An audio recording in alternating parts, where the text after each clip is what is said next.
Hello everyone, I'm Brian. Today I'm going to be reacting to Law of Karma and Advaita Vedanta. Swami Nanda. So we're going to find out about the Law of Karma. So we did just a video about whether karma can still affect an enlightened person. And now we're going to find out the law. I don't know if this is the right order to watch it in, but we'll find out anyways. Law of Karma.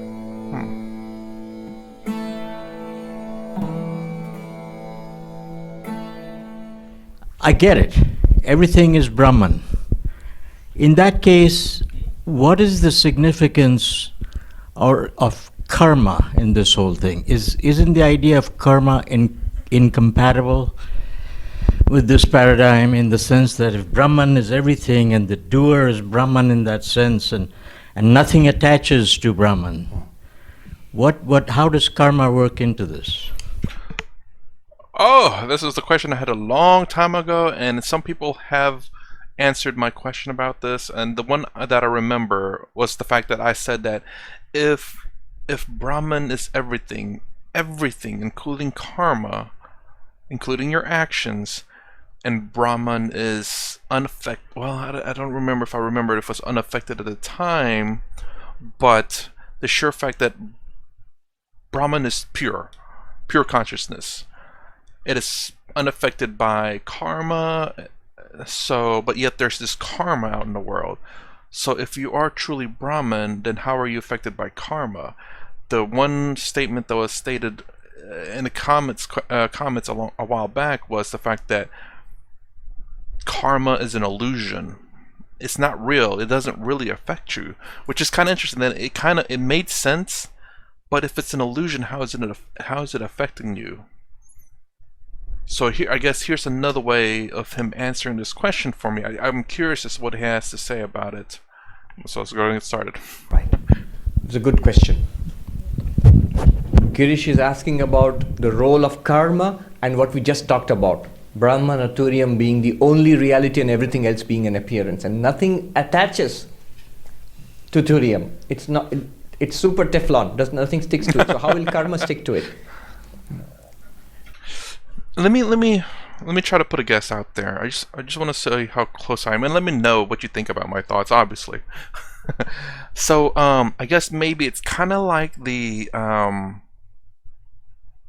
people out there who believe so deeply into something that they think that it's really happening to them, even if it's not.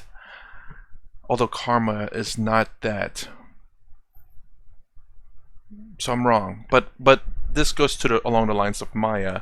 The sheer fact that we believe in Maya so much, we believe that it's really affecting us, even though it's really not. I guess that's what that example goes to. But karma, actions, and the karma that follows you during rebirth, and basically, well, that's weird. I'm sorry. Let's just continue. And attached to this are serious questions of morality and immorality and reward and punishment, and so many things follow from this question. So it's a deep question. Now, the acts of individuals and the results of those individual acts, all of this is karma. What is karma? The law of karma. The law of karma is action has its results. Actions have consequences. Good action, dharma, results in what is called punya, merit. And that punya gives a result, sukha, happiness. Bad action, what we might consider evil action, consciously done, when one is consciously naughty. So, adharma, that results in what is called papa or demerit. And the result of that papa is dukkham. So this is the law of dharma, of karma. Dharma, punya, sukha. Good action, moral action, ethical action, results in merit, results in happiness. Adharma, papa, dukkham. Evil action, immoral action, unethical action, consciously done, generates what might be translated as sin, demerit. And the result of that will be unhappiness. This is the law of karma. And who owns this karma? The agent, the person who feels, I did it. I am the doer. Who is this person? In our present context of Turiyam and the three aspects of the self, it's the waker. Right now, the waker. However much we may do philosophy, if I do something nice, I feel good. If I do something naughty, afterwards I feel guilty. So I own the action and I seem to get the results. Now, this waker is not the ultimate reality. According to the Mandukya Upanishad, you are not really the waker. You are really Turiyam, who appears as the waker and functions as the waker. The waker is not ultimately real. If the waker is not ultimately real, then the waker as the agent of action cannot be ultimately real. If there is no ultimately real agent of action, there cannot be any real karma also. No real consequence also. This is what he's asking. And the straight answer to that is yes. Shankaracharya, in one of his commentaries, you see, this is a very profound thing because... I'm sorry I'm laughing. It's just because, like, I don't know. I guess I wasn't expecting such a very short answer like that. I don't know why I was expecting something more than absolutely, of course. Let's go ahead. Yes. Shankaracharya, in one of his commentaries, you see, this is a very profound thing because whole of Hinduism, Buddhism, Jainism, Sikhism, all the Indian religions are explicitly based on the law of karma. All of them accept, in spite of their vast internal diversities. Buddhism does not accept God. It does not accept a permanent, unchanging self. Ishvara, Atma, no. But it accepts law of karma. And what this Mandukya does is, it smashes the law of karma to bits. It gets rid of the law of karma also.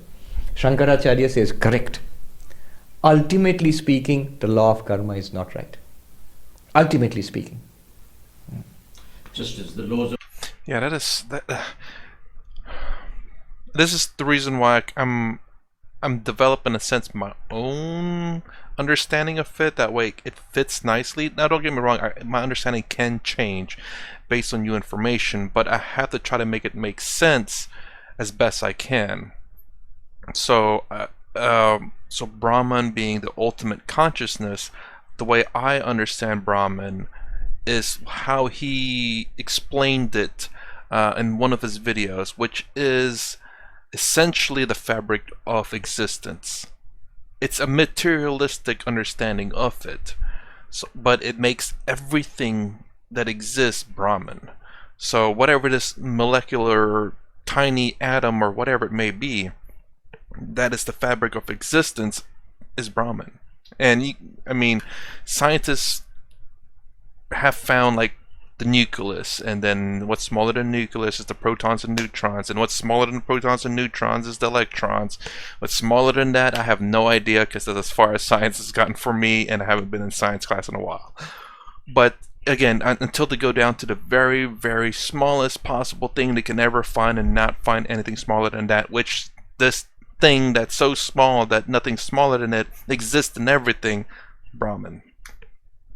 And I haven't quite fully understand Brahman in the sense of pure consciousness. Now understand everything is consciousness, everything is Brahman, which is again similar to how I understand Brahman, but I just don't know how it interacts in the world yet. Yeah. The physics are not right. Ultimately speaking. Just as the laws of physics are not right. Ultimately speaking, yes. In what sense? What Advaita does is, it divides reality into 3 tiers, 3 levels of reality. There is the ultimate reality, which it calls Paramarthika, the absolute reality. There is a transactional reality which we inhabit, which is this waking reality. Objective reality. Which it calls Vyavaharika, transactional reality. And then there is a level of illusion, error, dream, which it calls Pratibhasika. Subjective. Example, right now, this reality which we inhabit, Vedanta would call it Vyavaharika, transactional, empirical, relative reality. The dreams which we have, the snake which we see by mistake on a rope, the water which we see by mistake in a desert, in mirage, illusions or the dreams, they are called pratibhasika, illusory. And Brahman alone is paramarthika, or Turiyam is paramarthika, the absolute. And that's the one that, as far as I can tell, no one, I don't think, let me say this, no one understands or knows. And what I mean by that is that, for me, there was just the two realities, the objective reality, which was the middle tier, and the subjective reality, which is the individual's interpretation of reality. So, if we all say this is pen, this is objective reality, or the transactional reality, as he says. Now, if I say there's a unicorn on top of this pen, that is subjective reality, because I don't think you see a unicorn. Do you see this unicorn? I see this unicorn. So this is my subjective reality. No one else would probably see that unicorn there. Like he's talking about the mirages, or the snake and the rope. I don't know about the waterfall one. I've not heard that story. I know he does the snake and the rope quite a bit.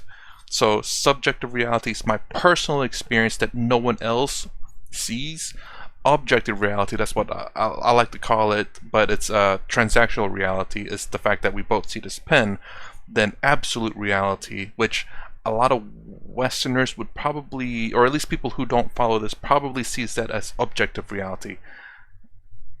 Might see those two as the same, objective and absolute reality as the same, which in my mind was the same as Brahman or pure consciousness, which, yes, let's continue. What Vedanta is trying to do is to shift us, shove us from this empirical reality, identification with the entities of empirical reality, into the paramarthika, the reality, Turiyam. It's like, suppose this were a dream, our dream, and somebody in the dream comes and tells you, look, all this is, we are inhabiting a dream. The reality is you are sleeping on your bed and imagining all this. Now the bed and you sleeping on it and imagining all of it, that's nowhere part of the dream. If somebody comes and tells you, you are actually on your bed and imagining all this. Now, if you go around in the dream searching for the bed and where am I sleeping and where am I imagining all this, you will never find it in the dream. But that's the truth. That's the ground of this entire dream. Similarly, this entire Vyavaharika Jagat, this appearance, world of appearances, transactional world, is grounded in the absolute, which is Turiyam. Okay. Oh, okay.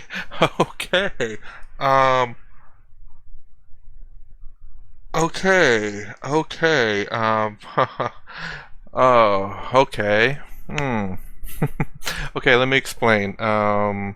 So I always had issues with people saying, well, the unicorn that's sitting on top of this pen, you may not see it, but it's there. Now, no recording equipment can record this unicorn right here, this unicorn. No recording equipment can see that. You can't measure it with any kind of equipment either. It is immeasurable, unseeable, just can't be touched, can't be measured, can't be quantified in any way, form, or shape. But it's there, the unicorn exists. But you can't measure it, can't see it, can't touch it. No amount of equipment can see it. I have an issue with that.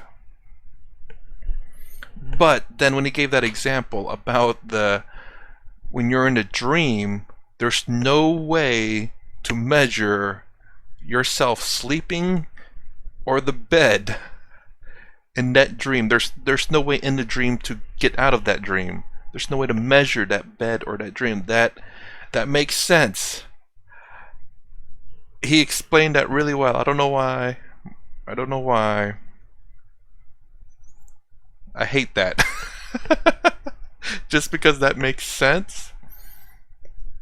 And it's something that I've heard a few times too, where scientists were saying that if this is literally a computer and all our bodies, like in the Matrix, all our bodies are plugged in, there's no way we'd know.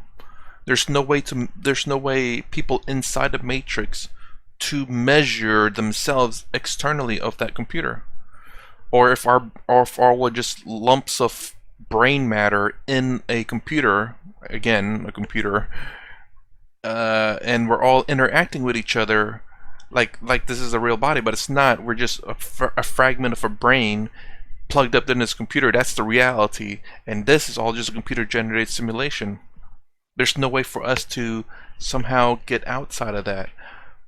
Okay, again, I've understood that with those examples that the scientists gave. I never really delved deep into it, but I just got the basis. Like, what if we're all plugged in a computer simulation that is so perfect that you cannot tell that we're in it? How would we know? And we wouldn't.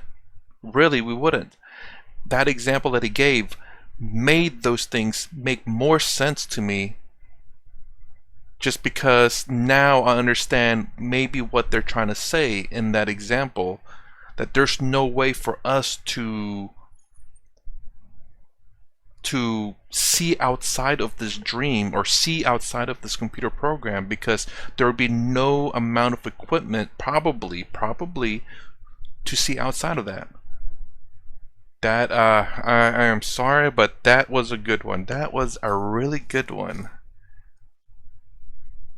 That's a for me, that worked. I don't know if it's gonna work for anyone else, but to me that's a good one. That is a good one. Law of karma applies in Vyavaharika, in the relative world. It does not apply to the Turiyam. Vivekananda put it in a very simple way. Good, good, bad, bad, and none escape the law. Law of karma, moral action, you get good results, happiness. Immoral action, you get bad results, unhappiness. And none escape the law, he says. Then, but whosoever wears a form wears the chain too. Wears a form means whoever is identified with a body and mind, this body and mind, is also identified with the chain which is tied to this body and mind. What is the chain? It's the chain of past karma. The load of our past deeds and misdeeds is upon us, though we know it not. It's continuously giving results in the form of our pleasant and unpleasant experiences through our days and months and years. So that is the chain which we are tied to. So let me try to get that last. Okay, real quick, I want to comment back on what I said. As much as that makes sense, it's still very difficult to believe. I choose not to believe it, just because it is so difficult to believe. But it makes sense. It makes sense, but there's no way to prove it. I will still argue both sides, honestly, as in, like, it makes absolute sense, and I will tell people that, but I will still choose not to believe it because it's very difficult to prove, and I hate that. I hate the fact that it made sense and the fact that I have to accept that, but I choose not to believe that. Anyways, this thing, I was wondering how he was going to explain how karma gets tied up to this body, especially once you're enlightened, because karma, according to him, is, well, I think what he said was it is in fact false. It is Brahman, so there's nothing really there. But because your mind and body is still chained to this world, you're not enlightened, it continues to follow you. But why? Because that's the law of karma? The law of karma is to follow you until you're enlightened, which will break the law, maybe? Now what does Mandukya say and what does Vivekananda say? Next line. But far beyond name and form, body and mind, far beyond name and form, is Atman ever free, or in our language, is Turiyam ever free. No, thou art that sannyasi bold. Say Om Tat Sat Om. In our language, far beyond, that means right here, and yet transcending it, like the waking transcends the dream, the paramarthika, the absolute transcends the relative. Is Turiyam ever free? No, thou art that. O Girish bold. Say Om Tat Sat Om. While inhabiting this, so the law of karma will continue to appear to function and give results. But you are not affected by it. And that not affected Turiya is the absolute. This law of karma will continue to function just like a dream. At this level, yes. But at that level, the deeper level, the reality itself, no.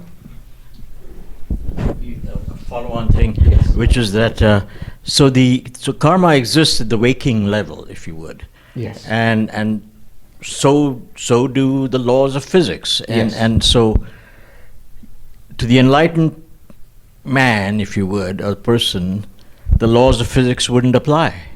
Wouldn't apply as Turiya, not as this waking person. I'll give you an example. Once Swami, it's very... Sorry, I'm going to rewind that. So let me see if I can understand what he just said. And basically, the transactional reality, everything in the transactional reality will still have to abide by the laws of the transactional reality. However, the absolute reality is not bound or restricted by the transactional reality. I wonder where the subjective reality comes to. The subjective reality is just wild and crazy. Anything can happen there. It doesn't matter. That's what I'm thinking, because illusions aren't real, so anything can happen. Someone could see a dragon, doesn't mean it's real. So the subjective reality, whatever happens. Laws are broken, freaking dragons, and everything happens there. the unicorn happens there. Subjective reality, right here, the top right there. Look, I'm petting it now. Oh, the other way. But objective reality, this still follows the transactional realities, laws, and physics, and everything else. Absolute reality, our true self, the Turiya, doesn't abide by any of the lower levels, lower tiers, transactional reality or subjective reality. Man, subjective reality doesn't follow anything. Not as this waking person. I'll give you an example. Once Swami, it's very the happily named Swami Turiyananda, because we are talking about Turiyam. Swami Turiyananda was a disciple of Sri Ramakrishna. Once he was there with an American Swami, Swami Atulananda, and they were on their way to a pilgrimage in Hardwar or somewhere, I forget. And they camped one night with a lot of other pilgrims in a hut. And this is in the reminiscences of Swami Atulananda. Swami Turiyananda was a great Vedantist. So there was a discussion on Vedanta, and there were pilgrims sitting all around a roaring fire at night. It was winter. Then one of the gentlemen challenged Swami Turiyananda. He was saying all this is an appearance, is a dream. So your body is a dream, this fire is a dream, and this experience, what you're experiencing now is just an appearance. You are the unchanging consciousness. So can you put your hand in this fire? And Turiyananda said immediately, Atulanji records, he got excited immediately and stood up and said, yes, I'll thrust my hand in the fire. It will get burned, but that does not affect me, the witnessing consciousness. And he was about to jump into the fire when people rushed and caught him and pulled him back. Now you see, it does not violate common sense or physics. But what it says is, I have recognized myself as the witness consciousness. The body and the fire are at the same level of reality. So the fire will burn the body.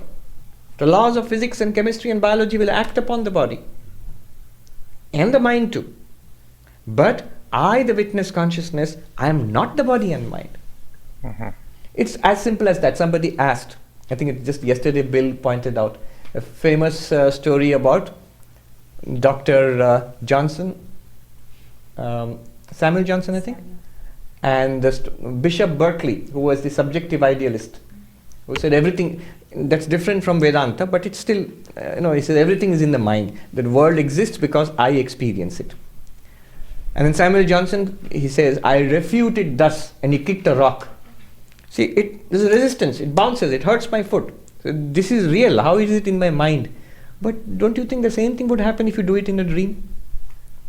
In a dream, which is entirely in your mind, if you go and kick a rock in Central Park, will the dream rock not hurt your dream foot? It will. You might even utter a dream ouch. That does not make the dream rock any more real. I will say this about that portion though, about the Turiya. Now here's what I believe on that aspect. So now I believe the Turiya, your true self, is still in your mind. Again, Now, what I mean by in your mind, I don't mean the entirety of your brain or your mind. There's probably a section in your brain that is your true self. That is the awareness or the consciousness, whatever it may be. Because the reason why I will say this is because there's no proof, in a sense, on where this thing is, and it's science, I think, can figure it out, but I don't think it'd be allowed. And so what I mean by that is that if we were to take a human brain and a live person and then you start cutting off pieces of the brain, eventually you will find the one piece that once you remove it, everything about the body will still function, but the person is not there anymore. The consciousness is gone. The body will still react because, again, I think the right side of your brain controls the left side of your brain controls the right, and if you pinch or you zap with electricity, it will still react and tingle because it's just electrons and stuff, or electricity going through your body. Itchy right there. Like there's a falsehood of itchiness right there. But yes, even like certain like fish and stuff, if you shock it, it will still react because the nerves are still working.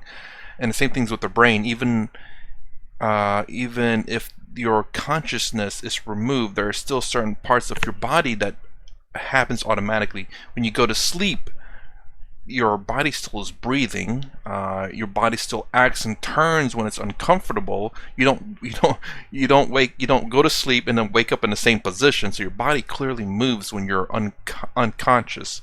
So your body can still act on its own accord even when you are unaware of it. Even though the turiya is still there, your turiya is still aware of your body, but you're not aware of it.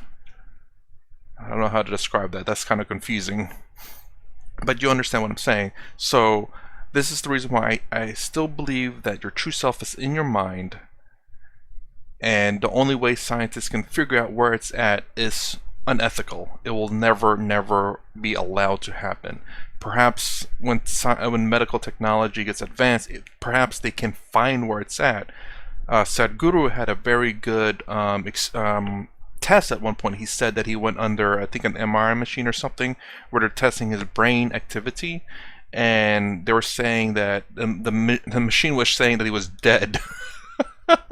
And Sadhguru was like, please just let me be dumb, not dead. I'd rather have that, or something like that. I forget. He made a really fantastic joke about it. Because if I'm done, I can work on it, but if I'm dead, that's it. I can't remember what the joke was, but it was hilarious. And that's a great example of, because we can measure certain activities in the brain, and when Sadhguru basically shut off his brain with no activity, I'm wondering again if that's the case. Sorry, let's continue. At the same level, they act on each other. But the great discovery of Shankaracharya, what the great insight is, that which is at a lower level of reality does not affect the higher level of reality. Mm-hmm. So, whatever happens in the dream, Janaka lost his kingdom, was wounded, humiliated, frustrated, in despair. In the dream, when he wakes up, none of it has affected him. I mean, still, his heart may pound a little bit, but he will say, "Oh, it didn't happen." Yeah. Of course, philosopher, yes, satya, wo sach. But actually, point right there. He said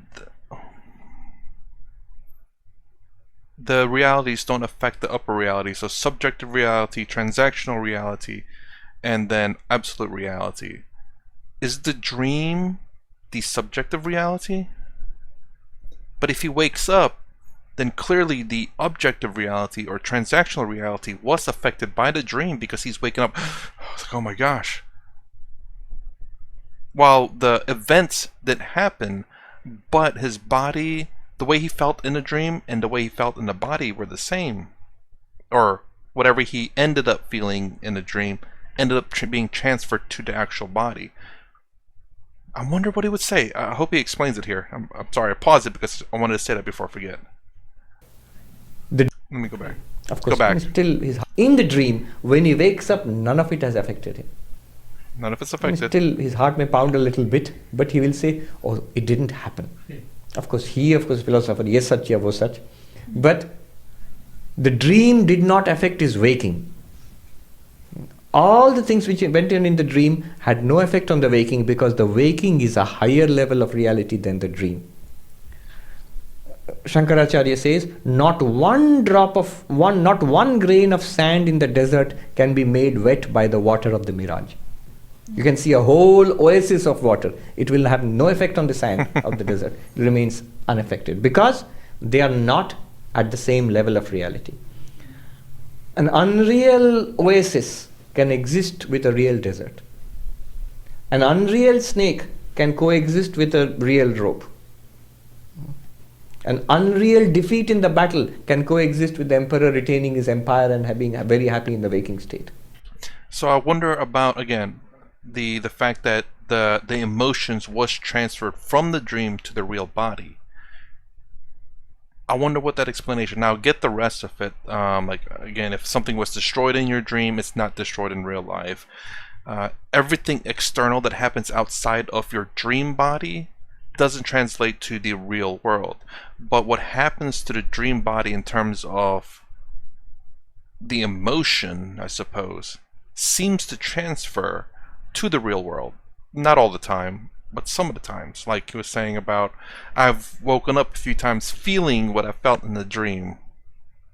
And that's it doesn't happen very often at all. I just usually end up remembering the dream sometimes. But the emotional part, I've felt it translate from the dream to my real self. I have experienced that. I even woke up the same way, actually, in a sense, the same way that I was in the dream. Whatever was happening to my body in the dream, I woke up with the exact same... Okay, I'm going to just go ahead and say it. I had a dream about my dog, which passed away some time ago. I was dreaming, I was playing with my dog, and all of a sudden when I woke up, I was in tears. I was crying, and yeah. That happened about 2 or 3 times.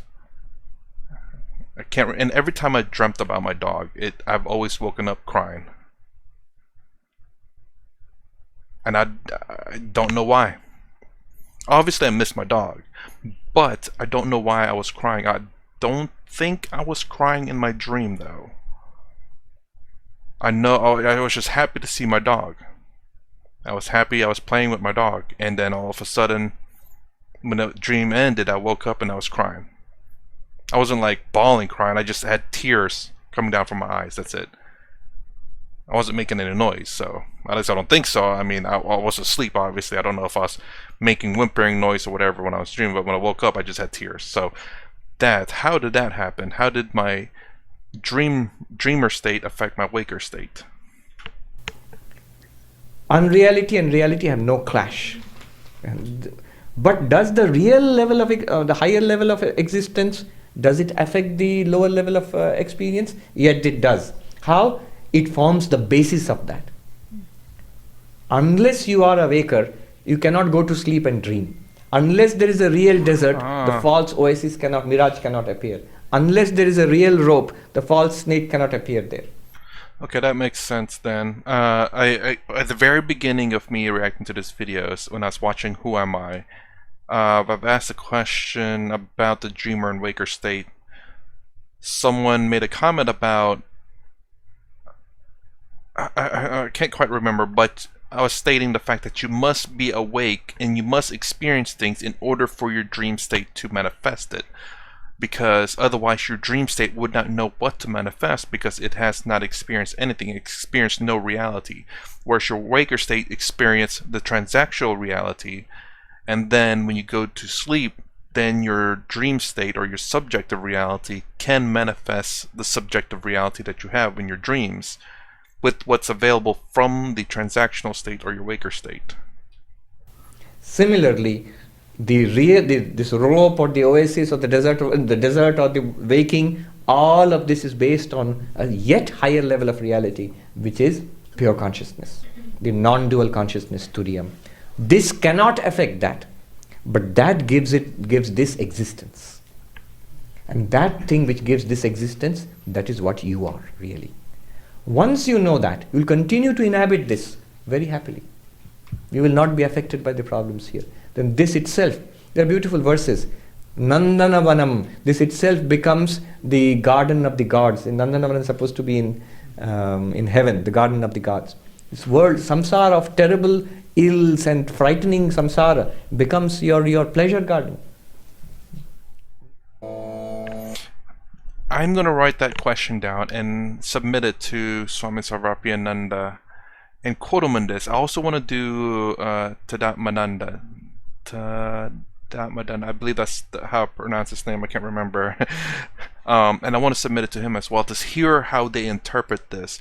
I don't know how Tadatmananda explains this 3 different levels. I think he has explained it once, but I can't remember how they affect each other according to his teachings.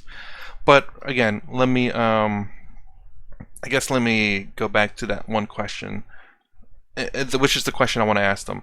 So how is it in my dream world it had an effect in my waker world, basically about that dream about my dog?